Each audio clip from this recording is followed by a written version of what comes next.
شروع اللہ کے نام سے جو بڑا مہربان نہایت رحم والا ہے۔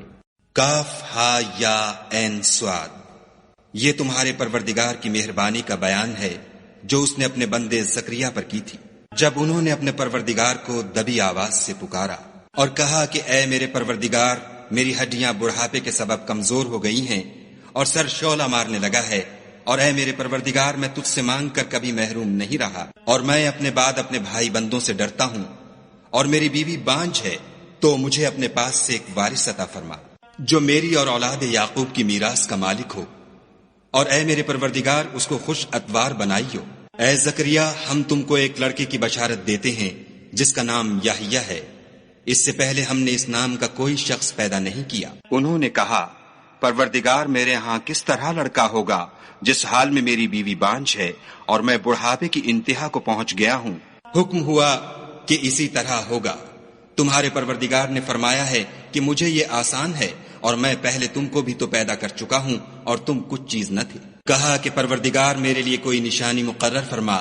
فرمایا، نشانی یہ ہے کہ تم صحیح و سالم ہو کر 3 رات دن لوگوں سے بات نہ کر سکو گے۔ پھر وہ عبادت کے حجرے سے نکل کر اپنی قوم کے پاس آئے تو ان سے اشارے سے کہا کہ صبح و شام خدا کو یاد کرتے رہو۔ اے یحییٰ، ہماری کتاب کو زور سے پکڑے رہو، اور ہم نے ان کو لڑکپن ہی میں دانائی عطا فرمائی تھی، اور اپنے پاس سے شفقت اور پاکیزگی دی تھی، اور وہ پرہیزگار تھے، اور ماں باپ کے ساتھ نیکی کرنے والے تھے، اور سرکش اور نافرمان نہیں تھے۔ اور جس دن وہ پیدا ہوئے، اور جس دن وفات پائیں گے، اور جس دن زندہ کر کے اٹھائے جائیں گے، ان پر سلام اور رحمت ہے۔ اور کتاب قرآن میں مریم کا بھی مذکور کرو، جب وہ اپنے لوگوں سے الگ ہو کر مشرق کی طرف چلی گئیں تو انہوں نے ان کی طرف سے پردہ کر لیا۔ اس وقت ہم نے ان کی طرف اپنا فرشتہ بھیجا تو وہ ان کے سامنے ٹھیک آدمی کی شکل بن گیا۔ مریم بولی کہ اگر تم پرہیزگار ہو تو میں تم سے خدا کی پناہ مانگتی ہوں۔ انہوں نے کہا کہ میں تو تمہارے پروردگار کا بھیجا ہوا یعنی فرشتہ ہوں، اور اس لیے آیا ہوں کہ تمہیں پاکیزہ لڑکا بخشوں۔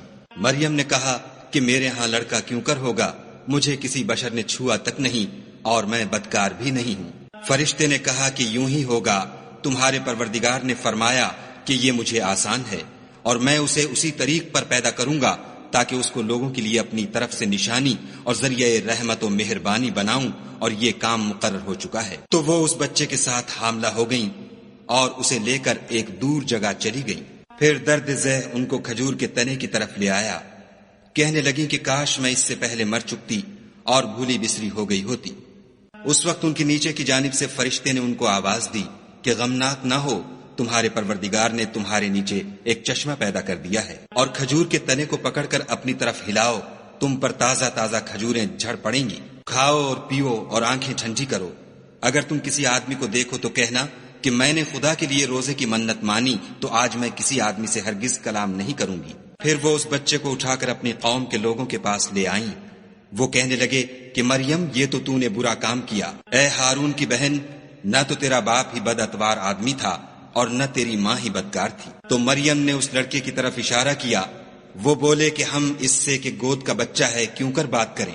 بچے نے کہا کہ میں خدا کا بندہ ہوں، اس نے مجھے کتاب دی ہے اور نبی بنایا ہے، اور میں جہاں ہوں اور جس حال میں ہوں مجھے صاحب برکت کیا ہے، اور جب تک زندہ ہوں مجھ کو نماز اور زکوٰۃ کا ارشاد فرمایا ہے، اور مجھے اپنی ماں کے ساتھ نیک سلوک کرنے والا بنایا ہے، اور سرکش و بدبخت نہیں بنایا۔ اور جس دن میں پیدا ہوا اور جس دن مروں گا اور جس دن زندہ کر کے اٹھایا جاؤں گا، مجھ پر سلام و رحمت ہے۔ یہ مریم کے بیٹے عیسیٰ ہیں، اور یہ سچی بات ہے جس میں لوگ شک کرتے ہیں۔ خدا کو سزاوار نہیں کہ کسی کو بیٹا بنائے، وہ پاک ہے۔ جب کسی چیز کا ارادہ کرتا ہے تو اس کو یہی کہتا ہے کہ ہو جا، تو وہ ہو جاتی ہے۔ اور بے شک خدا ہی میرا اور تمہارا پروردگار ہے، تو اسی کی عبادت کرو، یہی سیدھا رستہ ہے۔ پھر اہل کتاب کے فرقوں نے باہم اختلاف کیا، سو جو لوگ کافر ہوئے ہیں ان کو بڑے دن یعنی قیامت کے روز حاضر ہونے سے خرابی ہے۔ وہ جس دن ہمارے سامنے آئیں گے کیسے سننے والے اور کیسے دیکھنے والے ہوں گے، مگر ظالم آج صریح گمراہی میں ہیں۔ اور ان کو حسرت و افسوس کے دن سے ڈرا دو جب بات فیصل کر دی جائے گی، اور ہے ہاتھ وہ غفلت میں پڑے ہوئے ہیں اور ایمان نہیں لاتے۔ ہم ہی زمین کے اور جو لوگ اس پر بستے ہیں ان کے وارث ہیں، اور ہماری ہی طرف ان کو لوٹنا ہوگا۔ اور کتاب میں ابراہیم کو یاد کرو، بے شک وہ نہایت سچے پیغمبر تھے۔ جب انہوں نے اپنے باپ سے کہا کہ ابا آپ ایسی چیزوں کو کیوں پوجتے ہیں جو نہ سنیں اور نہ دیکھیں اور نہ آپ کے کچھ کام آ سکیں؟ ابا مجھے ایسا علم ملا ہے جو آپ کو نہیں ملا، تو میرے ساتھ ہو جئے، میں آپ کو سیدھی راہ پر چلا دوں گا۔ ابا شیطان کی پوجا نہ کیجیے، بے شک شیطان خدا کا نافرمان ہے۔ ابا مجھے ڈر لگتا ہے کہ آپ کو خدا کا عذاب آ پکڑے تو آپ شیطان کے ساتھی ہو جائیں۔ اس نے کہا کہ ابراہیم، کیا تو میرے معبودوں سے برگشتہ ہے؟ اگر تو باز نہ آئے گا تو میں تجھے سنسار کروں گا اور تو ہمیشہ کے لیے مجھ سے دور ہو جا۔ ابراہیم نے السلام علیکم کہا اور کہا کہ میں آپ کے لیے اپنے پروردگار سے بخشش مانگوں گا، بے شک وہ مجھ پر نہایت مہربان ہے، اور میں آپ لوگوں سے اور جن کو آپ خدا کے سوا پکارا کرتے ہیں ان سے کنارہ کرتا ہوں اور اپنے پروردگار ہی کو پکاروں گا۔ امید ہے کہ میں اپنے پروردگار کو پکار کر محروم نہیں رہوں گا۔ اور جب ابراہیم ان لوگوں سے اور جن کی وہ خدا کے سوا پرستش کرتے تھے الگ ہو گئے تو ہم نے ان کو اسحاق اور اسحاق کو یعقوب بخشے اور سب کو پیغمبر بنایا، اور ان کو اپنی رحمت سے بہت سی چیزیں عنایت کی اور ان کا ذکر جمیل بلند کیا۔ اور کتاب میں موسیٰ کا بھی ذکر کرو، بے شک وہ ہمارے برگزیدہ اور پیغمبر مرسل تھے، اور ہم نے ان کو طور کی داہنی طرف پکارا اور باتیں کرنے کے لیے نزدیک بلایا، اور اپنی مہربانی سے ان کو ان کا بھائی ہارون پیغمبر عطا کیا۔ اور کتاب میں اسماعیل کا بھی ذکر کرو، وہ وعدے کے سچے اور ہمارے بھیجے ہوئے نبی تھے، اور اپنے گھر والوں کو نماز اور زکوٰۃ کا حکم کرتے تھے، اور اپنے پروردگار کے ہاں پسندیدہ اور برگزیدہ تھے۔ اور کتاب میں ادریس کا بھی ذکر کرو، وہ بھی نہایت سچے نبی تھے، اور ہم نے ان کو اونچی جگہ اٹھا لیا تھا۔ یہ وہ لوگ ہیں جن پر خدا نے اپنے پیغمبروں میں سے فضل کیا، یعنی اولاد آدم میں سے، اور ان لوگوں میں سے جن کو ہم نے نوح کے ساتھ کشتی میں سوار کیا، اور ابراہیم اور یعقوب کی اولاد میں سے، اور ان لوگوں میں سے جن کو ہم نے ہدایت دی اور برگزیدہ کیا۔ جب ان کے سامنے ہماری آیتیں پڑھی جاتی تھیں تو سجدے میں گر پڑتے اور روتے رہتے تھے۔ پھر ان کے بعد چند ناخلف ان کے جانشین ہوئے جنہوں نے نماز کو چھوڑ دیا، گویا اسے کھو دیا، اور خواہشات نفسانی کے پیچھے لگ گئے، سو عنقریب ان کو گمراہی کی سزا ملے گی۔ ہاں، جس نے توبہ کی اور ایمان لایا اور عمل نیک کیے تو ایسے لوگ بہشت میں داخل ہوں گے اور ان کا ذرا نقصان نہ کیا جائے گا، یعنی بہشت جاودانی میں جس کا خدا نے اپنے بندوں سے وعدہ کیا ہے اور جو ان کی آنکھوں سے پوشیدہ ہے، بے شک اس کا وعدہ نیکوکاروں کے سامنے آنے والا ہے۔ وہ اس میں سلام کے سوا کوئی بےہودہ کلام نہ سنیں گے، اور ان کے لیے صبح و شام کھانا تیار ہوگا۔ یہی وہ جنت ہے جس کا ہم اپنے بندوں میں سے ایسے شخص کو مالک بنائیں گے جو پرہیزگار ہوگا۔ اور فرشتوں نے پیغمبر کو جواب دیا کہ ہم تمہارے پروردگار کے حکم کے سوا اتر نہیں سکتے، جو کچھ ہمارے آگے ہے اور جو پیچھے ہے اور جو ان کے درمیان ہے سب اسی کا ہے، اور تمہارا پروردگار بھولنے والا نہیں، یعنی آسمان اور زمین کا اور جو ان دونوں کے درمیان ہے سب کا پروردگار۔ تو اسی کی عبادت کرو اور اس کی عبادت پر ثابت قدم رہو، بھلا تم کوئی اس کا ہم نام جانتے ہو؟ اور کافر انسان کہتا ہے کہ جب میں مر جاؤں گا تو کیا زندہ کر کے نکالا جاؤں گا؟ کیا ایسا انسان یاد نہیں کرتا کہ ہم نے اس کو پہلے بھی تو پیدا کیا تھا اور وہ کچھ بھی چیز نہ تھا؟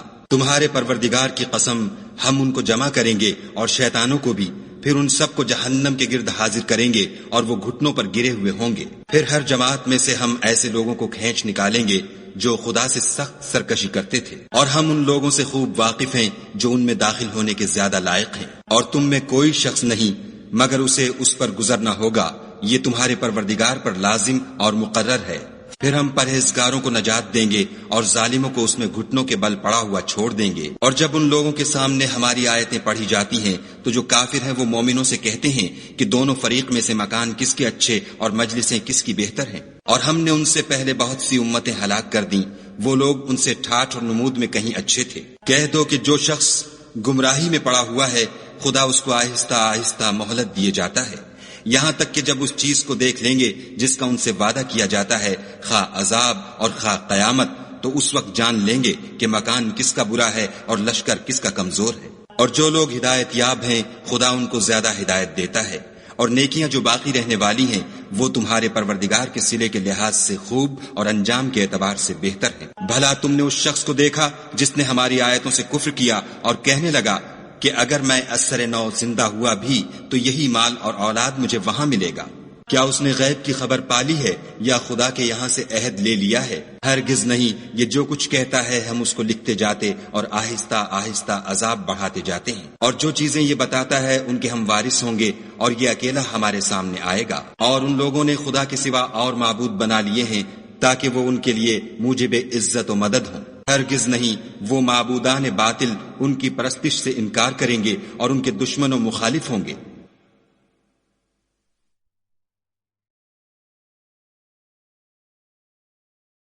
کیا تم نے نہیں دیکھا کہ ہم نے شیطانوں کو کافروں پر چھوڑ رکھا ہے کہ وہ ان کو برانگیختہ کرتے رہتے ہیں؟ تو تم ان پر عذاب کے لیے جلدی نہ کرو، اور ہم تو ان کے لیے دن شمار کر رہے ہیں، جس روز ہم پرہیزگاروں کو خدا کے سامنے بطور مہمان جمع کریں گے اور گناہ گاروں کو دوزخ کی طرف پیاسے ہانک لے جائیں گے۔ تو لوگ کسی کی سفارش کا اختیار نہ رکھیں گے مگر جس نے خدا سے اقرار لیا ہو، اور کہتے ہیں خدا بیٹا رکھتا ہے۔ ایسا کہنے والو، یہ تو تم بری بات زبان پر لاتے ہو۔ قریب ہے کہ اس افطرا سے آسمان پھٹ پڑیں اور زمین شق ہو جائے اور پہاڑ پارا پارا ہو کر گر پڑے کہ انہوں نے خدا کے لیے بیٹا تجویز کیا، اور خدا کو شایع نہیں کہ کسی کو بیٹا بنائے۔ تمام شخص جو آسمانوں اور زمین میں ہیں سب خدا کے روبرو بندے ہو کر آئیں گے۔ اس نے ان سب کو اپنے علم سے گھیر رکھا اور ایک ایک کو شمار کر رکھا ہے، اور سب قیامت کے دن اس کے سامنے اکیلے اکیلے حاضر ہوں گے۔ اور جو لوگ ایمان لائے اور عمل نیک کیے، خدا ان کی محبت مخلوقات کے دل میں پیدا کر دے گا۔ اے پیغمبر صلی اللہ علیہ وآلہ وسلم، ہم نے یہ قرآن تمہاری زبان میں آسان نازل کیا ہے تاکہ تم اس سے پرہیزگاروں کو خوشخبری پہنچا دو اور جھگڑالوؤں کو ڈر سنا دو۔ اور ہم نے ان سے پہلے بہت سے گروہوں کو ہلاک کر دیا ہے، بھلا تم ان میں سے کسی کو دیکھتے ہو یا کہیں ان کی بھنک سنتے ہو؟